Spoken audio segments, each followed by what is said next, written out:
कश्मीर के ऊपर है, क्योंकि सियासी सरगर्मियां तेज हो रही हैं। ऐसा हम इसलिए कह रहे हैं कि 23 जनवरी को भारतीय जनता पार्टी की यूनियन टेरिटरी की जो एग्जीक्यूटिव है उसकी मीटिंग होने जा रही है और कठुआ के अंदर मीटिंग होगी। लेकिन उससे पहले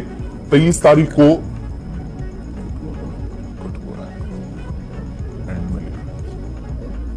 उस मीटिंग से पहले कल एक और मीटिंग होगी पार्टी की, और एग्जीक्यूटिव यूनियन टेरिटरी के लेवल पे जो मीटिंग होगी उसमें कौन सी चीजें डिस्कस होंगी ये कल तय किया जाएगा 22 तारीख को। पार्टी जराये के मुताबिक बहुत बड़े पैमाने पर तब्दीली लाने की कोशिश है। तंजीमी ढांचे को मजबूत बनाने पर बात तो होगी ही, लेकिन साथ साथ जम्मू कश्मीर की सियासी और सलामती सूरत हाल और दीगर अहम उमूर हैं, जिनमें मुलाजमीन, आर्जी मुलाजमीन, कश्मीरी पंडितों के मामला, टारगेट किलिंग, सिक्योरिटी, बाकी सारी चीजें हैं जो डिस्कस होनी है। लेकिन जो पार्टी जराया बता रहे हैं कि जब मीटिंग 23 तारीख को होगी, जिसमें मरकजी कयादत भी पार्टी का इस मीटिंग का हिस्सा बनने जा रही है, जिसमें सह प्रभारी हैं जम्मू कश्मीर के आशीष सूद, उनकी तरफ से इस मीटिंग की सदारत की जाएगी। पार्टी सदर रविंद्र रैना भी इस मीटिंग का हिस्सा होंगे। डॉक्टर जितेंद्र सिंह होंगे, तरुण चुग होंगे, यानी नेशनल जनरल सेक्रेटरी, वो भी जम्मू कश्मीर पहुंचेंगे और मौजूदा सूरत हाल और पार्टी की तरफ से उठाए जाने वाले इकदाम पर मुफस्सिल रोशनी डालने के बाद तबादला ख्याल होगा। जराये जो बताते हैं कि इस मीटिंग में बड़ा इंपॉर्टेंट स्टेप ये होगा कि करारदाद पास की जाएगी पार्टी लीडरशिप की तरफ से 23 तारीख को, और उसमें जम्मू कश्मीर के अंदर बहुत सारे ऐसे मामला जो इस वक्त काफी सुर्खियों में है और कहीं पार्टी के लिए या इंतजामिया के लिए भी परेशानी का सबब ना बने, उन सारी चीजों पर ब्रीफली डिस्कस किया जाएगा। जराये ये बताते हैं कि एक तो ये कि जब ये जिम्मेदारी इस वक्त पार्टी लीडरान को दी गई है कि 23 तारीख को मीटिंग होगी, हाल ही में दिल्ली के अंदर जो इजलास खत्म हुआ मजलिस आमिला का, अब 23 तारीख को जब जम्मू कश्मीर के अंदर इजलास होगा तो उसमें 2-3 बड़ी इंपॉर्टेंट चीजें, एक तो ये पिछले कुछ दिनों के दौरान जो सिक्योरिटी पॉइंट ऑफ व्यू से काफी तनकीद का निशाना बीजेपी भी बनी है, हुकूमत भी बनी है, तो उस पॉइंट पर डिस्कशन करने के बाद ये चीज भी एजेंडे में शामिल है और वो करारदाद के अंदर चीज डिस्कस होगी, वहां पर मेंशन की जाएगी। इसके अलावा जिन एरियाज के अंदर सिक्योरिटी का मसला है, विलेज डिफेंस गार्ड्स का या कमेटियों का मसला है, वो मसला भी यहां पर इस करारदाद के जरिए एक बार फिर हाईलाइट करने की कोशिश होगी बीजेपी की तरफ से। और पार्टी के अंदर जो जराये वो बताते हैं कि वो मुलाजमीन जो तकरीबन 256-57 दिनों से एहतजाज पर हैं, उनका मामला भी डिस्कस करने के बाद करारदाद के अंदर होगा। और वो एम्प्लॉयज जो मुख्तलिफ डिपार्टमेंट्स के अंदर काम करते हैं लेकिन आर्जी बुनियादों पर गुज़श्ता कई सालों से जम्मू कश्मीर के अंदर खिदमात अंजाम दे रहे हैं, उनका मसला भी उठाने की कोशिश पार्टी क़यादत की तरफ से होगी। रहबरे खेल, रहबरे जंगलात या जो डेली वेजेस दीगर डिपार्टमेंट्स के हैं, जिनमें जल शक्ति के हैं, पीडीडी के हैं, मुसलसल हमने जम्मू के अंदर वादी के अंदर सरापा एहतजाज जिनको देखा है। आंगनवाड़ी वर्कर्स का मसला है, इंतजामी काउंसिल का 23 नवंबर का फैसला जिसके बाद एहतजाज मजीद ज्यादा आंगनवाड़ी वर्कर्स ने किए हैं, तो उनके भी मामलात को सुलझाया जाए, मसला जो है वो हल किया जाए। इसके लिए भी जब रेजोल्यूशन पार्टी जराये के मुताबिक लाया जाएगा तो उसमें ये पॉइंट्स मेंशन किए जाएंगे ताकि एक मजबूत और मुस्तहकम पॉलिसी बन सके। यूटी लेवल पर डिस्कस करने के बाद पार्टी के आला क़यादत को उसके बाद ये सारी चीजें जो है वो ऑन पेपर डिमांड्स के साथ सौंप दी जाएगी नई दिल्ली के अंदर। जब दिल्ली सबसे बड़ी बात यह है कि चुनाव के हवाले से ये पॉलिटिकल रेजोल्यूशन जो मूव होगा, जो करारदाद मूव होगी, वो ये होगी कि जम्मू कश्मीर के अंदर जल्दी से असेंबली के इंतखाबात कराए जाए। जो जम्मू कश्मीर यूनियन टेरिटरी की भारतीय जनता पार्टी की जो क़यादत है वो इस पॉलिटिकल रेजोल्यूशन को मूव करेंगे। सुनील सेठी साहब को ये काम सौंपा गया कि वो मसवदा जो है करारदाद का वो तैयार करें, और कल जब जो उनके ऑफिस बेयरर्स हैं और बीजेपी के वो बैठेंगे, वो इसको हतमी शक्ल देंगे ताकि 22 तारीख की जो बड़ा इजलास है, एग्जीक्यूटिव कमेटी का इजलास है, वो मुनक्किद हो सके। तो मुलाजमीन से लेकर तरक्याती मंसूबे, तरक्याती मंसूबों से लेकर अमन कानून की सूरत हाल, और अमन कानून की सूरत हाल से लेकर वजीर आज़म की क़यादत, और क़यादत के अंदर G20 के इजलास, और G20 का इजलास में 2 इजलास जम्मू कश्मीर के अंदर कराने के लिए भारतीय जनता पार्टी की क़यादत को मुबारकबाद भी दी जाएगी और शुक्रिया भी जो वो किया जाएगा। ताहम सबकी नजरें रहेंगी जी 23 तारीख पर जिस दिन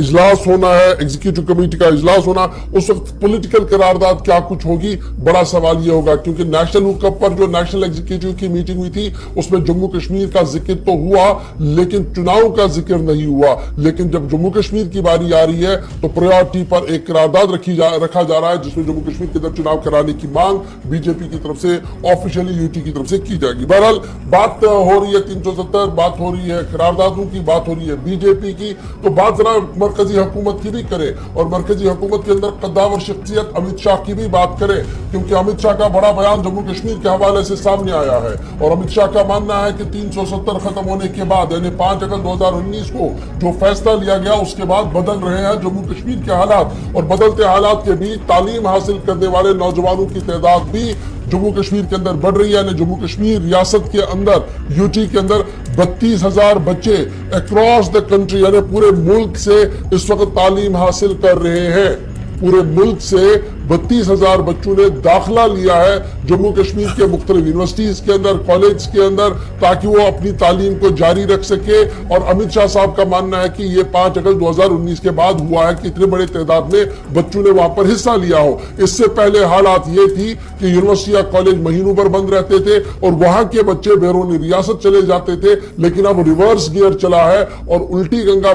जो बह रही थी उसको रोक दिया गया और सिस्टम को दुरुस्त करने की कोशिश की गई है। तो ये एक तरफ से बयान आया और दूसरी तरफ से बयान जो आया है वो इंतहा पसंदी दहशतगर्दी कार्रवाइयों के हवाले से भी साफ कर दिया गया है कि अब सिक्योरिटी फोर्सेस की डोमिनेंस है, पकड़ है और इंतहा पसंदी और दहशतगर्दी की वारदातें लगातार कम हो रही है। वजीर ये बड़ी इंपॉर्टेंट बात है कि कल से एक इजलास चल रहा है दिल्ली के अंदर जिसमें सभी रियासतों के डायरेक्टर जनरल पुलिस है, आईजीपीज हैं, उसके साथ साथ एमएचए के दीगर एमएचए से वाबस्ता इंटेलिजेंस ब्यूरो और दीगर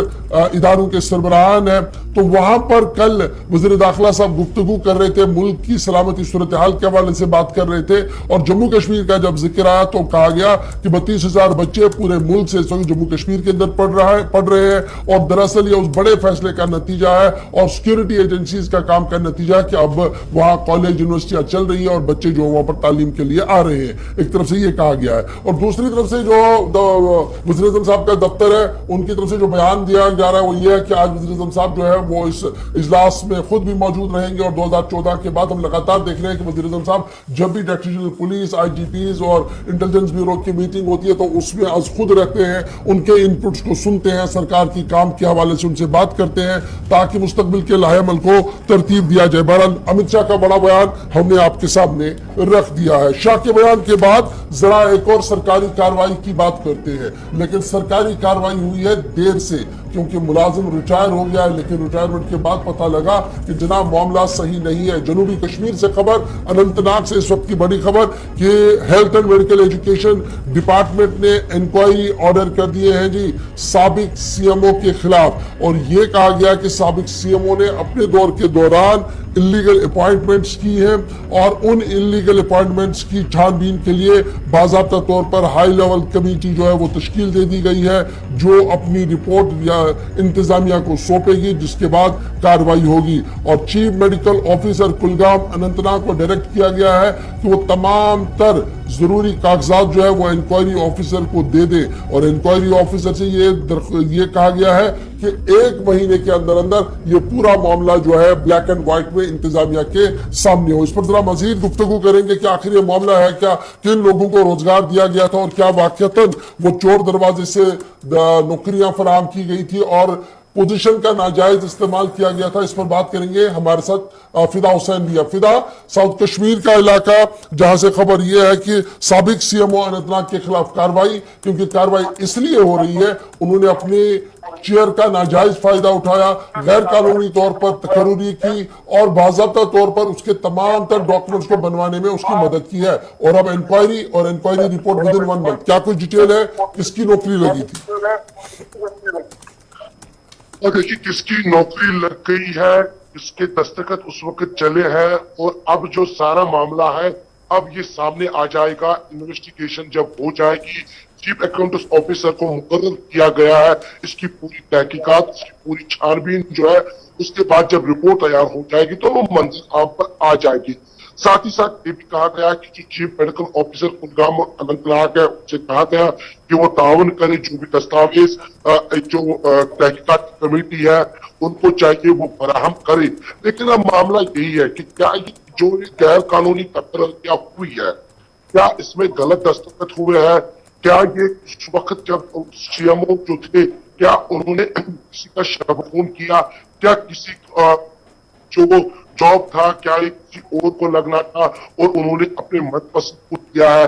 ये सारी चीजें जो है ये तहकीकाती कमेटी बनाई गई है जिसमें चीफ अकाउंटेंट ऑफिसर मुकर्रर किया गया है। वो जब साबिक चीफ मेडिकल ऑफिसर उनके सामने आएंगे तो तस्वीरें साफ हो जाएगी। लेकिन अब चूंकि तो रिटायर हो चुके हैं अब, लेकिन रिटायरमेंट के बाद भी कहीं ना कहीं पर जो तहकीकाती कमेटी है, जो सरकार है, सरकार ने ये माना होगा कि अगर कहीं पे कोताहियां हुई है तो उन कोताहियों को दूर करने के लिए ये कमेटी बिठाना जरूरी है। लेकिन कहीं ना कहीं पे लोग इस चीज को सराहते हुए नजर आ रहे हैं कि अगर बाकी तौर पर चलिए, बहुत शुक्रिया हमारे साथ ज्वाइन करने के लिए। खबर यह है कि एक ऑर्डरली की तकर्री हुई है और यही वजह कि अब साबिक सीएमओ के खिलाफ कार्रवाई हुई है। साबिक सीएमओ के इस खिलाफ कार्रवाई हो न हो, रिपोर्ट क्या कुछ कहे, लेकिन मुलाजमीन के लिए एक अच्छी खबर बिल्कुल भी नहीं है, क्योंकि आपको याद होगा कि सभी मुलाजमीन की तालीमी असनाद की रीचेकिंग हो रही है, रिवेरिफिकेशन हो रही है और उस रिवेरिफिकेशन के दौरान काफी चौंका देने वाले खुलासे भी सामने आ रहे हैं। और अब खबर जो हम आपके सामने रख रहे हैं मुलाजमीन के हवाले से, खबर यह है कि जम्मू कश्मीर इंतजामिया ने रिपोर्ट आने के बाद 6 मुलाजमीन को उनकी मुलाजमतों से बर्खास्त कर दिया है, सबकदोश कर दिया है। और खबर यह है कि ये एम्प्लॉय जिन्हें निकाला गया है ये सिर्फ और सिर्फ इसलिए ताकि उन्होंने जब अपनी दस्तावेजात दिए थे वो दस्तावेजात फेक निकले हैं, फर्जी निकले हैं। 6 मुलाजमीन को सैक किया गया जी रिक्रूटमेंट फ्रॉड के तहत, ये खबर सामने आ रही है और जम्मू कश्मीर इंतजामिया का बड़ा फैसला है। और ये 6 मुलाजमीन जो है वो जूनियर स्टैटिकल असिस्टेंट के तौर पर काम कर रहे थे प्लानिंग और मॉनिटरिंग डिपार्टमेंट के अंदर, जिन्हें बाज़ाब्ता तौर पर निकाला गया है। उन 6 के 6 मुलाजमीन का ताल्लुक जो है वो सूबा कश्मीर से है। Service selection board SSB Jammu Kashmir का एक वाहिद इदारा जहां पर इम्तिहानात लिए जाते हैं, तरह तरह की मशक्कतों के बाद क्लियरेंस लिस्टें आती हैं, उन्होंने जूनियर स्टैटिकल असिस्टेंट की असामियां पूरी की और 2012 में लिस्ट को शाया किया। अफसोस का मकाम यहां पर सिर्फ इतना है कि 2012 में मुलाजमतें फराहम की गई और 2023 में हुकूमत को पता लगा कि जाली डिग्रियां दी गई हैं। अब आप समझ सकते हैं 12 में ऑर्डर आया है, 23 में जाली डिग्रियों की बात हो रही है। तकरीबन कमोबेश 11-12 साल के बाद बहरहाल 6 मुलाजमीन को सबकदोश किया गया, निकाला गया है जी। और इल्जाम उन पर यह है कि उन्होंने जो अपनी सर्विस डिग्रियां दी है, जब उनकी भर्तियां की गई थी, जब उनका क्रॉस चेक हुआ तो क्रॉस चेक के दौरान पता लगा कि वो सारी फर्जी है। और यही वजह है कि अब इन सभी लोगों को बाहर का रास्ता दिखाया गया है और उनकी अपॉइंटमेंट्स को कैंसिल कर दिया गया है। शुपिया, उसके साथ साथ कुलगाम, उसके साथ साथ जनाब DH-पोरा कि ये सारे लगभग लड़के हैं जो सर्विस सिलेक्शन बोर्ड की उस लिस्ट में आए थे जो साल 2012 में जारी की गई थी। और 12 में ज्वाइन करने के बाद 2023 में उनको बाहर का रास्ता दिखाया गया, क्योंकि हुकूमती ज़राए के मुताबिक उन सभी लोगों की डिग्रियां जो है वो फर्जी निकली है। चलिए आगे बढ़ते हैं। मुलाजमीन के बाद बात जरा विलेज डिफेंस कमेटियों के हवाले से भी करते हैं। और जो इससे पहले VDCs बनाए गए थे, अब उसके बाद उस स्कीम को बदल दिया गया, विलेज डिफेंस गार्ड्स बनाए गए। लेकिन पुराने जो कुछ VDCs थे उनके लिए बिल्कुल अच्छी खबर नहीं है, क्योंकि उन्हें राहत अदालत से नहीं मिली है। दरअसल हुकूमत की तरफ से जो विलेज डिफेंस गार्ड्स का मामला सामने रखकर अगस्त के महीने में एक ऐलान किया गया था मरकजी वजारत दाखिला की तरफ से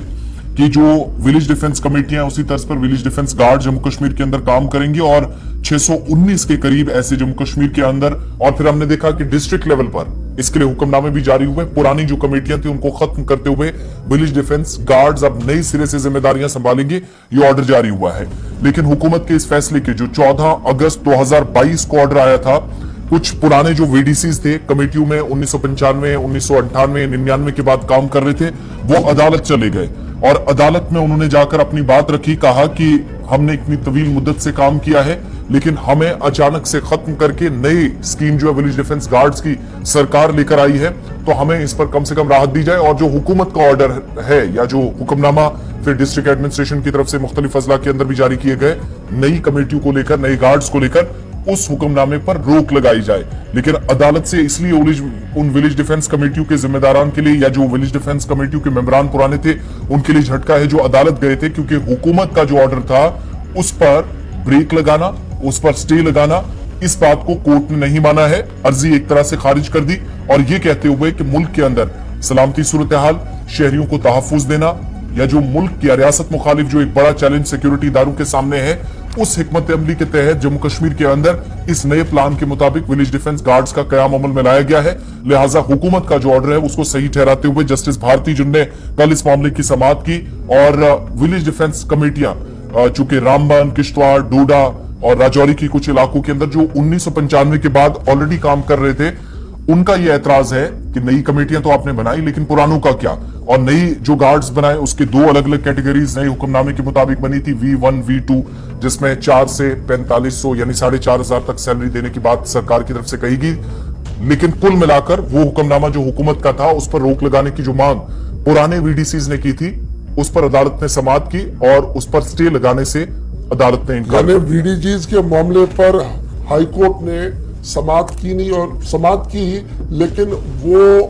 हुक्म देते कि इसको स्टे करें जी नए ऑर्डर को, वो हुआ नहीं है। 6 हफ्तों का वक्त दिया गया है सेंट्रल गवर्नमेंट को, स्टेट एडमिनिस्ट्रेशन को कि वो अपना काउंटर एफिडेविट जो है वो इस मामले में फाइल करे, क्योंकि 619 लोग कम बेज जो थे वो चले गए थे जनाब कोर्ट के अंदर, जिन्होंने इस बात की गुहार लगाई थी कि सरकार ने जो नया वीडीजीज का